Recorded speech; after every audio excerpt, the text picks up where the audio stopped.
Então você falou que hoje é uma aula de simulação. Simulação da aula do nível da graduação. São 100 minutos de aula, de 1h40. Não significa ficar 1h40 falando. Você tem atividades, né, durante a realização da aula, tá? E aí vocês participam como alunos de graduação, tá? Faz pergunta de boa graduação, não tem problema nenhum. O importante Se você quiser falar não fazer pergunta, tá? Pode participar, tá? Importante. Se já estiver pronto, então, vem cá. Beleza. Pode começar. Esse assunto todo mundo viu. O administrador veio escrever. Muito feliz, inclusive, né? Isso. Mas então vamos lá. Vamos lá. Boa noite. Boa noite. Iniciando a nossa simulação aqui, então vou partir do pressuposto que a gente vai passar a lista de chamada, né, para todo mundo. E a gente vai começar hoje a primeira aula de teoria da burocracia. Dentro da nossa divisão, ela é uma das teorias da administração clássica. Na nossa agenda a gente vai abordar um pouquinho para a gente chegar no tempo dela. E daremos início hoje aqui então a nossa teoria da burocracia. A nossa agenda aqui, a gente vai abordar um pouquinho do conceito mais popular do que a burocracia, né? Normalmente o termo burocracia a gente acaba sendo colocado como uma maneira pejorativa, né? Você vai dar início a um processo, você tem alguma complicação que é exigida um documento a mais ou tem uma norma a mais a ser cumprida, normalmente a gente já dá aquela reclamada e fala quanta burocracia, né? Então a gente vai dar uma alinhada nisso no conceito popular. A gente vai trazer o principal autor, que é o Weber, né? Nós temos alguns autores brasileiros, a gente vai trabalhar basicamente com o Weber nessa primeira aula. Dar uma passada também pela administração clássica, que a gente vai ter um pouquinho do Fayol, um pouquinho do Taylor, para até a gente chegar no que o Weber coloca. Primeiro a gente vai apresentar e depois vamos alinhar nessa linha como um todo. Dar uma aprofundadinha um pouquinho a mais nessa primeira aula qual que era a ideia, por que essa teoria surgiu, contextualizar que época que isso aconteceu e tentar entender o porquê que burocratizar foi uma boa ideia, né? Ou era essa a intenção do autor, né? E aí no final, um bom e belo exercício, para a alegria de todos, né? Naquele modelo terminou, não vai embora e fica para discutir no final, né? Então não adianta fazer rápido. Vamos lá então. Só para a gente contextualizar, eu fui pesquisar a origem da palavra burocracia para trazer para vocês. E normalmente a gente tem assim, né? Você pega uma palavra, isso é fogo, calor, aí. Burocracia é um pouco diferente, né? Burocracia, a gente foi atrás do termo e ela é um pouquinho grande, né? E aí, vocês podem ver aqui que a ideia, a palavra é uma junção de dois idiomas e uma parte é do grego antigo e do latim vulgar da palavra. Mas aí ele evoluiu e o termo bureu, eu não sei se a minha pronúncia de francês está tão boa, mas é a ideia de tecido, né? E a outra parte da palavra, que seria a parte aqui depois do bureu, que seria a parte do kratos, significa uma questão mais de escritório. Então seria uma ideia de quem domina o escritório, algo assim nesse sentido. Então dá para ver que até a etimologia da palavra burocracia já é uma das coisas tão simples, né? Ajudando mais no nosso conceito popular do que é uma coisa complicada. Mas vamos lá. Em conceitos gerais, assim, o que vocês entendem como burocrático quando você usa esse termo? Pode ser um de cada vez. O que é uma coisa burocrática? Tem regras. Tem regras, muito bem. Devagar, lento, perturbador e estressante.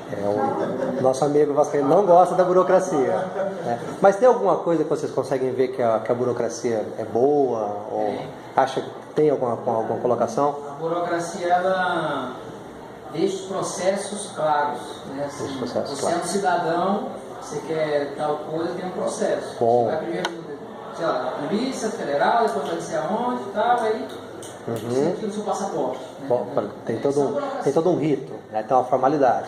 Tem a impessoalidade também. Impessoalidade. Todos são iguais, ninguém vai furar aquela fila. Tá, existe uma norma.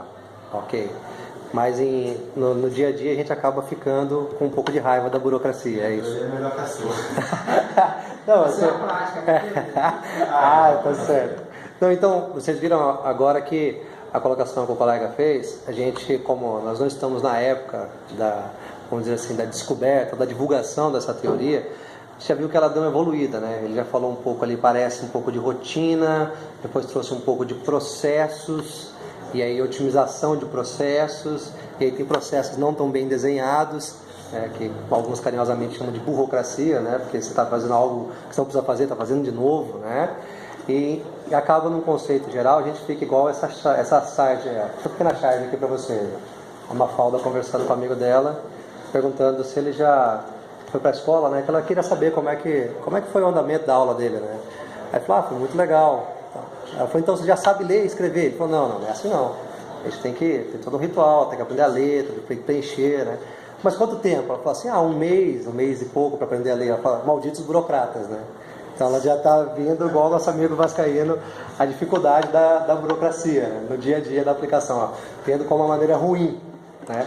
Mas a ideia, basicamente, é isso que a gente vê hoje e acabou ficando nesse jargão popular. Mas a gente tem que entender que esse jovem senhor bonito aqui, nosso amigo alemão, Max Weber aí, ele estava numa época um pouquinho distante da nossa, né? Nós temos aqui a cidade que ele nasceu, Erfurt. Eu não sei se o meu alemão também está na pronúncia muito certa, mas aí eu dei uma pesquisada para saber onde que ficava Erfurt, né? Se é interior, o que é isso. E aí a gente tem aqui que Erfurt está a 3 km de Berlim hoje de carro, né? Então naquela época devia ser um pouquinho mais distante, né? Mas se vocês olharem, tirando a curiosidade onde ele nasceu geograficamente, a época que ele viveu, 1864 até 1920, dá para ver que burocracia para ele fez bem, pelo menos ele durou bastante, né? Naquela época as pessoas não duravam tanto, né? Então para ele até de certa forma fez bem isso. Mas se vocês se lembrarem, vocês já viram essa época, qual época? O que estava acontecendo na Europa nessa época? Qual a mudança? O que estava? Mudança social, mudança nas classes, pós-revolução industrial. Isso mesmo, revolução industrial. E aí, se a gente pensar que ele está nesse contexto, que ele está na Europa, revolução industrial, as coisas crescendo, a gente sente lembrar a revolução industrial, uma das características era o quê? O que era produzido era vendido, né? Então não tem a demanda, basicamente. Então, na revolução industrial, que tipo de economia que pulsava? Não era serviços, correto? Era indústria. Então a gente faz lá e isso, se a gente pensar, a gente vai pensar dessa forma, não é uma produção puxada, igual é hoje, é uma produção normalmente empurrada, né? Você ia lá, tinha sapato preto, aí na outra loja sapato preto, na outra loja sapato preto, então não tem muita... Então a ideia era essa, era produzir o quanto antes. E ele buscou... As mulheres viviam nessa época, professor. Oi? As mulheres viviam nessa época. Isso é um pouco, essa é uma questão bem interessante para ser abordada, né? Como é que elas viviam nessa época, né? A moda, acho que por isso que tinha uma questão mais artesanal, né? Podia voltar essa época. Não, mas a gente faz questão de viver nessa época, né? Porque o meu guarda-roupa é assim, cinza, branco, azul, mas igual do Cebolinha, assim, mais ou menos, né? Porque tem duas cores de gravata, então para não errar, então a gente usa o sapato preto, né? E aí a gente tira sarro do amigo que usa terno azul com sapato marrom, porque a gente não sabe combinar igual ele. Mas falando sério. Só um que é daltônico, né? Aí. Tudo bem. Tem uma explicação ótima, né? Mas a ideia aqui. Tem mais cores, mais. Isso. A gente tem uma dificuldade. Até que o que não é daltônico muitas vezes tem essa dificuldade também, né? Mas se a gente olhar aqui, se a gente pudesse pensar duas palavras dessa produção do Weber para a burocracia, a gente tem aqui a racionalização e o desencantamento. Essa questão da racionalização, o amigo já colocou, o colega já colocou, a questão dos processos, sistematizar, e se vocês lembrarem, né, a gente tem uma pessoa um pouquinho antes dele, que é o Fayol, né, que ele olhou a organização, ele fatiou a organização, colocou gestão, gerência, operacional. Aí depois teve um amigo do Charlie Chaplin, que é o Taylor, né, que deixou ele louco apertando parafusos, né, todo mundo já viu Tempos e Movimentos, né, que ele olhou mais para o chão de fábrica, né, que ele tentava repetir, tirar o erro, otimizar a produção. E o Weber já vem nessa mesma linha de racionalizar a produção, de pensar ela de forma racional. E o desencantamento? A ideia do desencantamento, mais uma vez a gente olhando na época que isso está acontecendo, a gente vê uma questão religiosa muito forte na organização, é tirar a questão mística das coisas, né? Entender por que acontece aquilo que acontece, né? Então a ideia dele é de tirar que você tem o couro, aí sai o sapato, não é mágica, isso é um processo racional que você consegue repetir, consegue organizar, consegue formalizar, então você acaba tirando o encantamento das coisas que, em linhas gerais, na época, pregava muita situação assim, o que você não conseguia explicar era alguma coisa divina. Alquimia, né? Oi? Alquimia. Isso, alquimia, isso mesmo. Mas dando prosseguimento aqui, só para a gente relembrar as escolas, igual colocamos aqui, a teoria da burocracia faz parte aqui da administração clássica, certo? E aqui a gente tem o Fayol, que ele pensou essa organização, acho que vocês já passaram por isso, né? Já viram que é uma organização dividida, hierarquizada, né? Estratégica, gerência, operacional. Depois o Taylor pensou mais no parafuso, na operação, no chão de fábrica, e o Weber veio olhar essa forma de uma maneira mais burocrática para racionalizar. Aí eu quero perguntar para vocês o seguinte: você está olhando aqui, ó, 1841, 1920, algum tempinho atrás. Existe empresa hoje assim? Que ela é dividida, ela é racionalizada? Existe empresa assim? E é bom ou ruim uma empresa assim? Depende. Depende. Alguém dá um exemplo de empresa boa assim? Alguém já foi de repente algum fast food, talvez, né? Alguma coisa assim, mais ou menos. O que vocês pensam além disso, assim? O que poderia ser uma boa empresa que tem esse modelo hierarquizado, racionalizado, que repete? Qualquer franquia, né?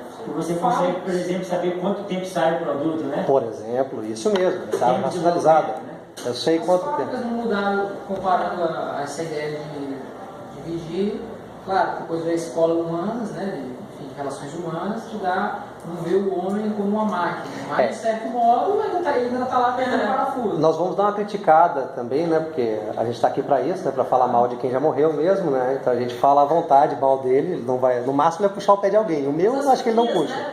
Mas então, as franquias, mas se a gente olhar e pensar no contexto, é franquia, mas não é uma franquia, se a gente pensar, não é uma franquia de serviço, por exemplo. Será que é uma franquia de serviço? Aí nesse período não, né? Nessa colocação de franquia que a gente tem hoje, mas assim, se a gente olhar o próprio McDonald's, você entra no drive-thru, né?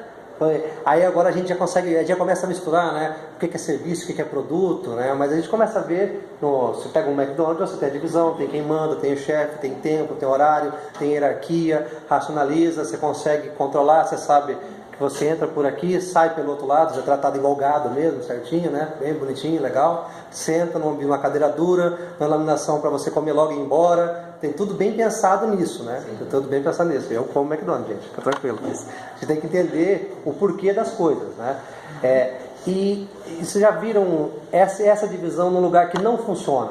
Vocês já tiveram esse prazer, assim, de que tem isso? E tem essa divisão que você vai lá e não funciona. Serviço público. Sacanagem com os nossos amigos do serviço público, né? Mas eles acabam penando por isso. E por que o serviço público, então? Já que a gente sempre fala, o ruim é burocrático, é complicado. Por que o serviço público a gente sempre bate? Você já pensaram a pensar por que a gente bate mais no serviço público do que no privado? Olha, eu acho que o serviço público tem pessoas extremamente capacitadas. Ok. Porque senão eles não entrariam lá. Óbvio, legal. Agora, o processo como um todo, acho que ele tem que ser, no mínimo, revisto. Né? Porque você faz 2, 3 vezes a mesma coisa para chegar num resultado. Eu acho que o problema não é bem esse. Tá. O problema do serviço público está relacionado com o fato de que quem toma a decisão não é necessariamente quem vê a melhoria que pode ser implementada. A pessoa sobe a melhoria, mas a melhoria não vai para frente porque quem toma a decisão não toma a decisão. Tá, você está dizendo então que quem está naquela pirâmide, naquela parte que o Taylor cuidou muito, naquela parte operacional, ele vê até melhorias, mas ele não consegue subir isso para o seu superior. Ele sobe, mas aí ela não vai para frente. Ela não consegue implantar essa melhoria, então. Exatamente. Essa que é a colocação. E eu sei que a gente não é bem o nosso tema, mas a gente procurar entender o porquê que é difícil dar esse passo seguinte, mudar essa estrutura. Vocês conseguem imaginar? Porque vamos pensar aqui no que o Taylor colocou, no que o Weber colocou. A gente tem uma estrutura rígida, de normas, procedimentos, racionalizada. No serviço público isso é um pouco mais crítico, porque ele está lidando com o nosso dinheiro, né? Se o McDonald's pisar na bola, a gente simplesmente ou vai no Procon, ou não vai mais lá, né? Ou xinga o cara e vai embora mesmo, então não resolve nada, né? Você só ofendeu a pessoa que está lá, que está sofrendo tanto quanto você, né? E fica por isso mesmo. Mas o serviço público tem essa situação, porque ele usa o nosso dinheiro. Então, em tese, nós estamos cuidando do nosso dinheiro e nós queremos saber para onde ele vai. Então, quem já teve aqui o prazer de um familiar, ou já teve a colocação de vender uma casa, por exemplo, ou comprar uma casa, por exemplo. Então, construam comigo aqui o seguinte raciocínio. Vocês têm uma casa, vocês vão vender essa casa. Vocês não estão no Brasil. E um amigo seu vendeu a sua casa. Se coloque agora no lugar do cara do cartório. O que você exigiria para mim, que sou o seu procurador dessa pessoa que vendeu a casa, passar esse documento para outra pessoa? Você está pegando o bem dele e transferindo para outra pessoa. O que eu teria que exigir para provar que, primeiro, que eu sou procurador da outra pessoa, que a outra pessoa tem a posse da casa e que essa transação vai ocorrer com toda a segurança, para que ninguém tenha, para que o Estado não tenha prejuízo, para que você não tenha prejuízo e para quem comprou a casa não tenha prejuízo? Como que a gente conseguiria organizar isso? A gente consegue ver que não é fácil, né? Que não é simples. Óbvio, concordando com o nosso amigo, muitas vezes há uma comunicação ruim, né? Muitas vezes a gente acha que o cara da Receita Federal, ele está lá, ele passa os documentos para você, tem 14, ele passa 3. Aí chega com 3, ele passa mais 1, né? Parece que existe uma certa disputa, assim. Mas talvez seja uma comunicação que está ruim, ou talvez, não que seja obrigação nossa, mas como a gente quer otimizar o nosso tempo, cabia também para a gente entender como o processo funciona, cair na malha fina. Como é que eu vou lá resolver isso? O que é malha fina? O que é isso? Eu acho o seguinte, você tem, por exemplo, algo envolvendo muito dinheiro. Isso. Ok. Bom, e dinheiro público. Isso. Questão de vender uma casa, comprar uma casa. Isso, aí não. Agora, se você for pegar pelo lado onde é que não envolve dinheiro, por exemplo, uma fila de hospital, você vai lá e eles não conseguem dar uma informação para você. Se você tem um processo burocrático onde envolve muito dinheiro, eu concordo. Por quê? Porque ali, se aquela pessoa não for realmente quem se dizer, alguém vai ter que pagar pelo prejuízo. Ok, isso. Agora no hospital, você chega lá morrendo, eles falam, não, você está bom. E aí, corroborando com... Toma de pirona que passa. Então, aí está o problema. Concordo. E corroborando com o pensamento do amigo, do colega, é o seguinte: muitas vezes a gente vê a melhoria onde não precisa acontecer, né? Você chega na fila de um banco, apesar que eles não querem mais que a gente vá lá, né? Mas vamos lá, que é um pouquinho... Pela minha ausência capilar, eu não sou dos mais novos aqui, né? Então, quem teve o banco um pouco antes, aquele Bradesco lotado, aquela coisa louca, né? Tem saudade, né? Nossa, demais aquilo. Maravilha, né? Mas aí você passou por um processo de privatização, alguns bancos foram privatizados, outros foram evoluindo, houve a normatização, e aí você via assim, o problema do banco é que não dava conta da demanda, né? Aí eles melhoravam o processo como? Colocavam uma TV, uma cadeira, uma senha e um ar-condicionado. Ou seja, ele melhorou o que já está bem ruim, né? O atendimento que é ruim, né? Eu não queria nem ficar sentado, eu só queria seguir o fluxo. Mas a gente está pensando, a gente está criticando, mas imagina isso nessa época aqui. Nessa época aqui, onde o crescimento econômico foi muito grande, a renda per capita das pessoas começou a aumentar de uma forma que não era, o nível de conhecimento tanto da população quanto dos operários era muito baixo. Se a gente já reclama hoje que a mão de obra é mal capacitada, imagina naquela época, né, onde você tinha um índice de analfabetismo alto. Então você tinha que pensar em algo para dar essa organizada, pensar nessa melhoria. E vocês já sabem, mas é sempre bom colocar, né? Eles são sociólogos, outro engenheiro, né? Que o nosso conhecimento aí está na casa dos 100 anos, mais ou menos, né? E aqui está muito antes. Isso, então. E aí você tem essa colocação e a gente tem essa situação de beber das outras fontes, né? Que no caso, a maioria deles, alguns sociólogos, outros não, né? E essa que é a ideia. Então ele veio melhorando o que já existia, pegando essas situações, essas dificuldades para racionalizar, para melhorar a operação, para conseguir uma forma mais rígida e conseguir parametrizar isso para que a gente consiga, de uma forma que a gente consiga evoluir. Beleza. Agora, entrando na teoria do Marx mesmo, a ideia, uma das principais ideias dele era estabelecer uma rede formal de relacionamento. Nós já ouvimos aqui alguns exemplos dos amigos aqui, dos colegas, o seguinte: no Detran, para eu pedir para emitir uma nova DUT do carro, você vai no balcão, faz o pedido e roda. Alguma outra situação que vá além daquilo que está programado basicamente no sistema, eu tenho que ir para um nível superior. Dependendo da situação, se eu não concordar com o julgamento que eu tive, eu posso até recorrer judicialmente àquilo. Então, a gente tem uma estrutura formal de relacionamento.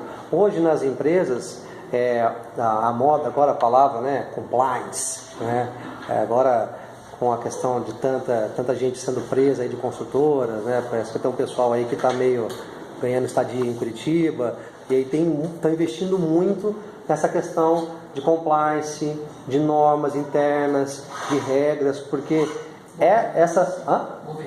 Governança. Isso. Se for de TI, então é a maravilha, né? Adora o termo governança. Se a gente parar para pensar e olhar, eles estão seguindo essa rede formal de relacionamento. Vocês talvez na empresa onde vocês trabalhem, vocês devem ter a felicidade de ter que abrir um chamado na TI, né? Ou então quando vocês ligam para algum serviço, agora a NET já nem é uma pessoa mais, né? O primeiro nível é feito com o computador. Ligue e desligue, né? Veja, aperta o botão, veja se eu tô...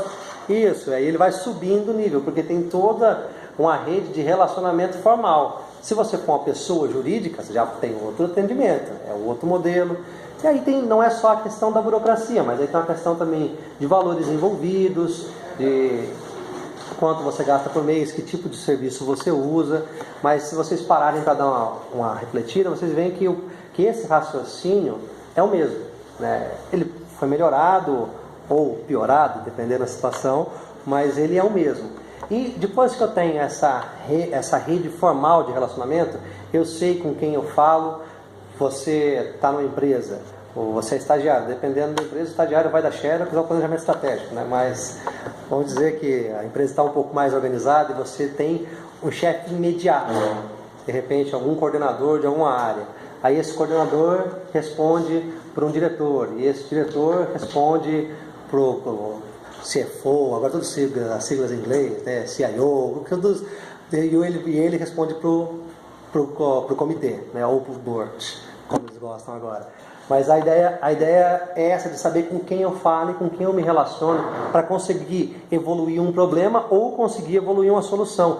E só um parênteses aqui, vocês já prestaram atenção que quando a gente tem um serviço mal feito, seja por uma empresa privada ou seja por uma empresa pública, normalmente a gente não sabe, pelo menos eu estou dizendo normalmente, eu estou colocando a inferência que vocês são ignorantes como eu, não sabe para quem reclamar.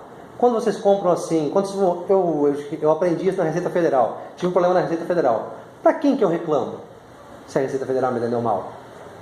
Vocês têm ideia? Saque, né? Tá vendo? O ignorante sou eu mesmo, né? Ouvidoria, eu preferia, a gente vai no Twitter, xinga, né? Alguma coisa assim, mais ou menos, né? Você vai lá, xinga muito no Twitter, né? Reclamações online, né? Isso. Não, isso, mas você está falando eu reclame aqui, né? Mas muitas vezes a gente não sabe com quem a gente tem que se relacionar para resolver esse problema. Eu, como o exemplo que eu dei aqui, não é fictício, né? Eu fui agraciado com a malha fina, a empresa que eu trabalhava não contribuiu com a receita e eu tive que provar que que teve desconto do meu salário, que eu tenho direito de receber o que é meu, mas por aí vai, né? Um probleminha. Mas eu não conseguia nem ser atendido. Aí você tinha que fazer, para pedir uma antecipação da análise, você tinha que entrar no sistema, você tem que entrar no sistema, e tem assim, para Brasília tem uma média de 6 vagas por dia, uma contingência grande, né? Dá para atender bastante gente. E eu queria saber que horário que o sistema abria, né? Porque eu não sou de TI, mas dizem que sistemas obedecem padrões, né? Tem um padrão aqui, ó, vou colocar aqui uma das outras colocações da teoria do Weber é essa. Padrões, então comportamentos estipulados. Então esse sistema tem um horário que ele abre esse registro, né? Então eu queria registrar, né? Eu queria saber que hora que abre. Só tem 6 vagas. Eu vou ficar que hora que eu vou conseguir fazer isso? Eu queria ir para a fila. Não, eu não posso ir para a fila. Não, a fila é virtual. Isso. Mas eu não conseguia, porque eu tentei meio-dia, meia-noite, não consegui. Aí fiz uma reclamação na ouvidoria. Aí eles têm um prazo regimental para me atender, algo em torno de 5 dias úteis, 8 dias úteis, alguma coisa assim, que depois eu descobri também que tem uma lei que permite que esse prazo seja dobrado. Eles me mandaram um e-mail, baseado na lei tal, você será respondido mais daqui tantos dias devido à lei e tal. A gente vai entendendo que também mais uma regra, mais uma formalidade. Porém, no último dia de prazo, eu fui informado, foi respondida exatamente a minha pergunta. Eu perguntei, qual é o horário que o sistema abre para o agendamento das visitas? 7 horas e 30 minutos. No dia seguinte, eu fiquei lá, 7h28, já engatilhado, entrei e me registrei. Vou ser atendido dia 21 de outubro, né? Fiz isso no mês passado, mas agora eu já tenho agendado. Então, olha que felicidade. O sistema funcionou, né? Funcionou, eram 6 atendimentos, ele descobriu o horário que ele abria, agora eu vou ser atendido. Aí ele pediu para eu levar todas as cópias do contra-cheque, mas esse caso aconteceu já tem 2 anos, né? Aí ele pediu para levar, no e-mail fala que eu tenho que levar aquele e dos anos seguintes. Como a janela da empresa, eu fiquei entre um ano e outro, eu fui agraciado com 2, né, na malha fina. Então, eu tenho que levar todos os contra-cheques para comprovar, aí eu vou me falar com o auditor tem todo o procedimento para ser feito, para que aí eu possa pedir a minha restituição, mas isso não é à toa, está fazendo uma aplicação para mim, vão pagar a Selic para mim. Olha que beleza, fiz um investimento, né? Sem querer, mas eu fiz. E se eu quiser antecipar esse investimento, também tem uma lei que diz, uma portaria que para que eu antecipe, que eles têm 5 anos para me pagar quando cai na malha fina, porque em tese eles não teriam que me pagar, porque a empresa que eu trabalhava que não pagou, mas aí o Estado que supre essa ausência da empresa e vai lá depois se resolver com a empresa. Se eu quiser antecipar esses 5 anos, né, que vão dar daqui 2, 3 anos, eu perco 40% do juro que me foi acreditado. Então, dependendo da situação, fica interessante até, né? Eu só queria, o valor de face já estava bom, você já vai ter o juro, aí cada um escolhe a forma, mas, ou seja, tem um processo, tem uma regra e tem um caminho. A dificuldade que eu vejo, concordando com o colega, é que a comunicação é muito ruim. Tá certo também que é uma má vontade muito grande da minha parte. Eu queria chegar lá e resolvesse. Ele ia falar assim, não, amigo, é assim, sabe, tal. Parecia até que ele ia estar me vendendo alguma coisa. Também já não vou dizer que é um sonho, mas eles vão dizer que seria o ideal isso, né? Mas ele falou, não, aí tem que fazer esse processo, tem que caminhar com o outro. E isso acontece por quê? Porque é um nível de problema. E é um nível de problema, eu tenho a rede formal de relacionamento, eu tenho um padrão, e de acordo com o problema, como é que acontece na empresa da gente, ou na casa da gente, né? O filho pede, você fala assim, eu fiquei com o pai, se for um problema muito grande, você fala assim, fala com a tua mãe, né? Você sobe, né? Então você tem uma hierarquia, né? Então tem uma hierarquia, né? Você fala quem manda, né? Fala com a se sua mãe falar, tá falado, né? Até aqui eu posso, dali você tem que falar com a tua mãe. Então tem toda uma hierarquia. Isso, você tem que obedecer. E isso vale para a casa de algumas pessoas, né? Porque lá em casa não tem filho, mas quem manda é ela também. Então, do mesmo jeito. Mas como na organização, da mesma forma.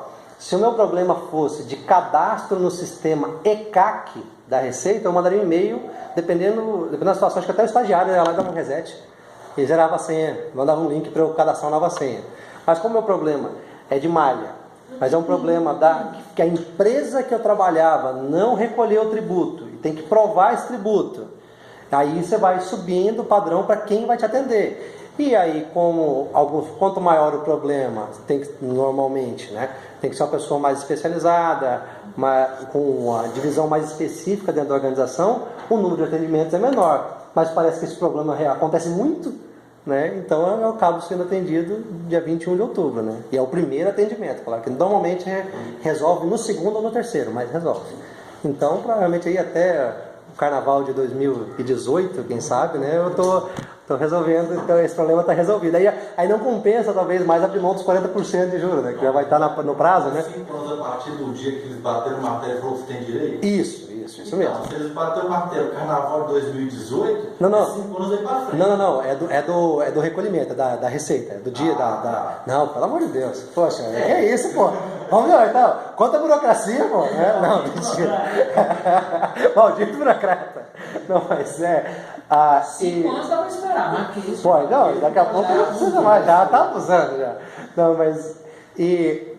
Já foi falado aqui na sala de aula, então a gente segue uma rede formal de relacionamento, com regras e padrões, padronizando esse comportamento, quem tem que seguir, como tem que fazer, com quem tem que falar. O colega colocou que isso tudo acontece para todo mundo ser tratado da mesma forma, para eu eliminar o julgamento subjetivo. Então, vamos lá, né? Uma respirada funda, porque assim, a gente sabe que numa organização é muito difícil você fazer dessa forma, mas se você trabalha, vamos imaginar com vendas, né? Eu tenho uma métrica e eu tenho lá 20% dos vendedores ultrapassaram a meta, 70% não e 10% foram horríveis, né? Se eu fosse trabalhar só no julgamento frio, corta esses 10, põe o currículo no mercado, vai, vem, volta. E se a gente parar para dar uma olhada, conversar com o pessoal em volta, você vai ver que ainda existem algumas empresas, dependendo da estratégia dela, que elas não procuram nem investir nesse funcionário que não performa. Ela simplesmente corta. Então já tem um padrão, tem um processo. Algumas linhas de produção acontece muito isso, porque a mão de obra não é tão qualificada, dependendo do setor.